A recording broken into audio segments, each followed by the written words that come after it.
እንግዲህ ከባድ ጉዳት አደረሰበት ካሌብ ላይ ማለት ነው።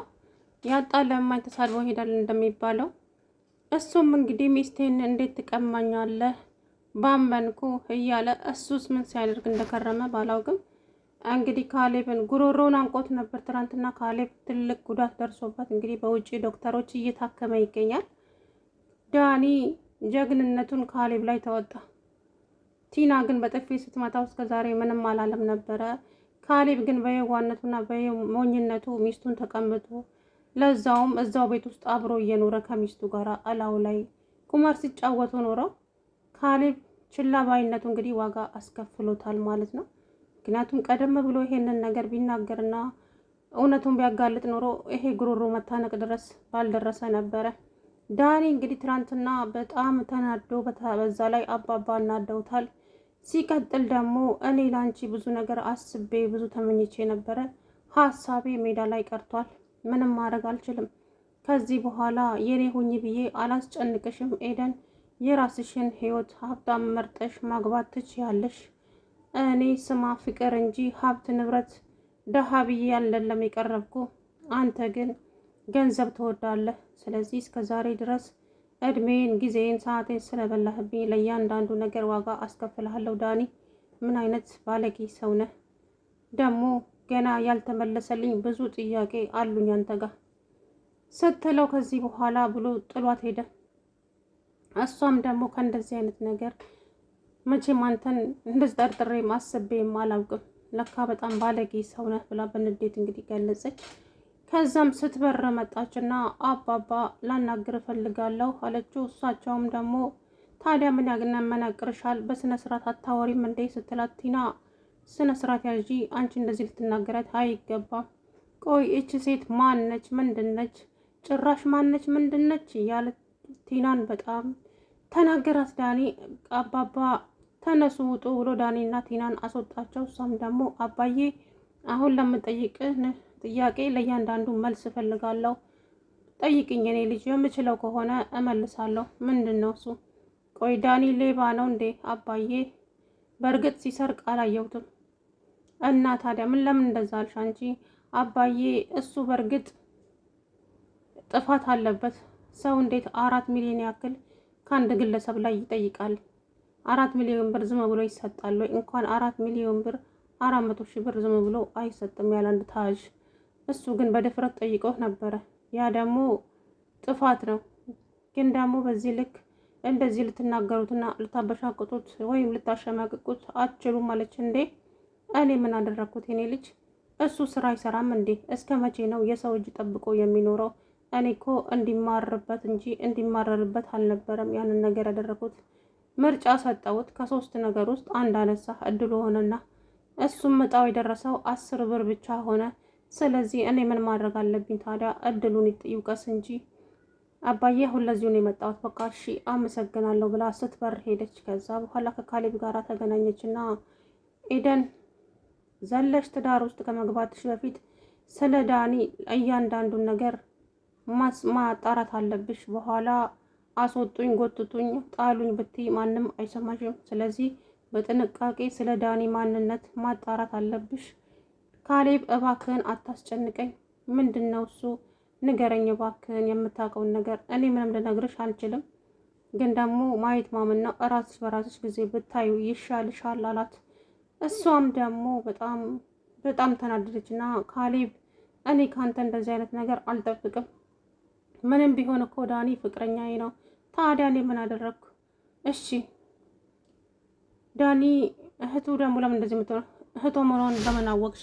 እርግጠኛ ነሽ እንዴ አንቺ የእሱ እህት መሆኗን ሲላት፣ ምን ነው በእርግጥ ውስጤ የሆነ ነገር እያለኝ ነው፣ ግን ይህንን ጥያቄ የሚመልስልኝ ሰው አጥቼ ነው እንጂ አለችው። እሷም ደግሞ እኮ ለዛም እኮ ነው ቀስ ብለሽ ሁሉንም ነገር አጣርተሽ ትደርሽበታለሽ ያልኩሽ ሄደን አቸኩይ ትዳር ለመያዝ፣ ለዛ ነው ያልኩሽ አላት።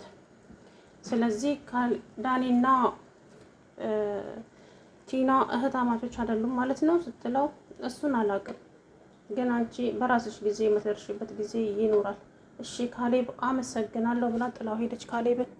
ከዛ በኋላ ተመልሳ ወደ አባባ መጣች። ና አባዬ አሁን ለምጠይቅ ይቅርታ ስለተመላለስኩብ፣ በመጀመሪያ ግን ለምጠይቅ ጥያቄ መልስ እፈልጋለሁ። እሺ አባዬ፣ ዳኒና ቲና እህታማቾች አይደሉም እንዴ?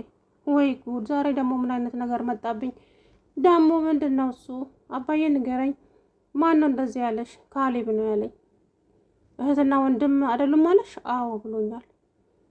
ሆይ ይሄ ልጅ፣ አንቺ በራስሽ ብትደርሽበት አይሻልም እንዴ?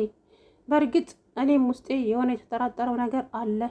ስለዚህ ብቻ የሆነ ነገር ይሰማኛል። እዛ በጣም ተናዳ ሁልቅ ብላ ሄደች። አሁንም ወይች ልጅ ማበዷ ነው በቃ። ያልሆነ ነገር ውስጥ ገብታ፣ አንቺ ለራስሽ የሚሆንሽን መርጠሽ መያዝ አለብሽ። ቀላል አይደለም ትዳር ውስጥ መግባት አሏት አባባም። ከዛ ቲናና ይሄ ማን ነው ዳኒ ውጪ ተቀምጠው፣ ከዚህ በኋላማ ለዚህ ሰውዬ ምንም አይነት ርህራሄ የለኝም፣ እንደፈለግሽ ማድረግ ትችያለሽ። በፊት እንኳን ያዛዝነኝ ነበር፣ አሁን ግን ለሱ የሚሆን አዘኔታ ምንም የለኝም። ስለዚህ እንደፈለግሽ ማድረግ ትችያለሽ አላት። እኮ እኔም ለዚህ ነበር ከዚህ በኋላ እማደርገውን እኔ ነኝ የማውቀው፣ እኔ ቲና አይደለሁም። እንደተጫወተብኝማ ሳልጫወትበት እንደዚህ አልለቀውም ስትል እንግዲህ መዛቿን ቀጠለች። ሰላም ውድና የተከበራችሁ የቻናሌ ቤተሰቦች እንዴት ናችሁ? ደህና ናቸው ወይ? ደህና ነኝ። እንግዲህ ዳኒ ያሰበው ሁሉ ሳይሳካለት ሲቀር ዙሪያ ሁሉ ገደል ሆነ። ትልቅ ህልም ነበረው ሳይሰራ በሰው ገንዘብ ሀብታም እሆናለሁ ብሎ እንዲሁ እንግዲህ ሲቋምጥ ከአንዱም አልሆነ። አባባም ደግሞ እንዳያችሁት እንግዲህ እጣ ጥሎ 10 ብር ደረሰው። ተጫወትክብኝ ማለት ነው። ወይኔ ዳኒ፣ እንደዚህ ተሸውጄም አላውቅም። ሰራልሃለሁ አንተ የሞትክ ሽማግሌ። እኔን ግን በጣም ታሳዝነኝ ነበር። ከዚህ በኋላ ለአንተ የሚሆን ልብ፣ ምንም አይነት አዘኔታ የሚሰማኝ የለም ብሎ በጣም ተናደደ። ከዛ በኋላ ኤደን በጣም ተናዳ ካሌብና ዳኒ አንድ ላይ ቁጭ ብለው መጣ ካሌብ። ከዛ ዳኒ በጣም እንደነገጠ፣ እንዴ ምን ነው ሰይጣን ያያችሁ ይመስል እኔ ስታዩ ደነገጣችሁ? በሰላም ነው አለ ካሌብ። ከዛም እሪህ ብሎ ተጣራ ትሁት አቤት ካሌብ፣ ምንድን ነው? ማን ነው የመኝታ ቤቱን ወረቀት እንደዚህ ያመስተቃቀለው? ቲና ናት። ምንድን ነው የምትፈልጊው አንቺ? ከኔ የምትፈልጊው ነገር አለ? ምንድን ነው እሱ ችግርሽ? ምንም፣ እኔ አይደለሁም። ሲጀመር እኔ ከአንቺ ፍች ይፈልጋለሁ። ቶሎ ብለሽ 80ውን ቅደጂ በአስቸኳይ። እኔ ሚስት ላገባ ነው፣ በላሽ ላይ ሚስት ላገባብሽ ነው። ምን የመሰለች ቆንጅዬ ልጅ አግኝቻለሁ ስትል ከቂጡ ብድግ አለና ዳኒ ምንድን ነው የምትለው? ካሌብ ምን እያወራህ ነው ሲለው፣ እንዴ ዳኒ መቼ አንተን ተናገርኩ? እኔ እኮ እሷን ነው እያወራሁ ያለሁት። አይ ሚስት ምናምን ከመቼው እንደዚህ ብትሎ ይሆናል ብዬ ነው። ኤደንን ነው እንዴ ብሎ ዘለለ። እንዴ ምን ነው አለው ካሌብ። ከዛ በንዴት እንግዲህ ዳይ ሄዶ እሷን ጠርቶ ጠይቃት። እሷን በጥፊ ያጩላበት። እኔ ካንተ እንደዚህ አይነት የወረደና የዘቀጠ አስተሳሰብ ጠብቄም አላውቅም ዳኒ፣ በጣም ነው የማዝንብህ ማፈሪያ። እና ካሌብስ ቢሆን የእህት ባል አይደል እንዴ? እሷ ካለኖቹ ሌላ ሚስት ማግባት መብቱ ነው። እናንተ ምን አቃጠለህ አለችው። ጭራሽ ለሱ ትከራከሪለታለሽ እንዴ ሲል ሊመታት ሲል እሷ ድርግም አደረገችለት። ከዚህ በኋላ አጠገቤ እንዳትደርስ ብላ ጥላው ሄደች። ከባድ ጦርነት እንግዲህ በዛ በንዴት ሲሮጥ መጣና ትሁት እዚህ ቤት ምን እየተካሄደ ነው? ቅድም ኤደን እዚህ ቤት መታ ነበር እንዴ? አላየኋትም እኔ። እውነት ትሁት የምሬ ነው። አሁን የመጨረሻ ውሳኔ ደርሻለሁ። እውነቱን ንገሪ። ዳን ኤደን እዚህ መታ ነበር? እኔ አላየኋትም አልኩህ እኮ ሰውዬ፣ ወደ ቀልብ ተመለስ። ምን ሆነህ ነው ስትለው፣ ትሁት ከዚህ በኋላ ምንም አይነት የምሰማው ነገር የለም አለና ዘሎ መጥቶ ካሌብ ላይ ጎባረበት። ከዛም ካሌብ እንዴ ምን ሆነሃል ሰውዬ? ምን ነካ አንተ? የኔን ፍቅረኛ እንዴት ብትደፍረኝ ነው ልታገባት የሞከርከው? ሰው ያማሃል እንዴ? ምን ነው አንተ ሚስቴን ስታማግጥ እኔ መቼ ተናገርኩኝ? ነገር ግን ደግሞ ፍቅረኛ ያለ ፍቅረኛ ሌላ ሴት የለም ያለህ ማን ነው? እንዳንተ የወረደና የዘቀጠ አስተሳሰብ የለኝም። እኔ ሌላ ነው የማገባው። የማነች ቲና የማነች ኤደን ብሎ ተናገረ።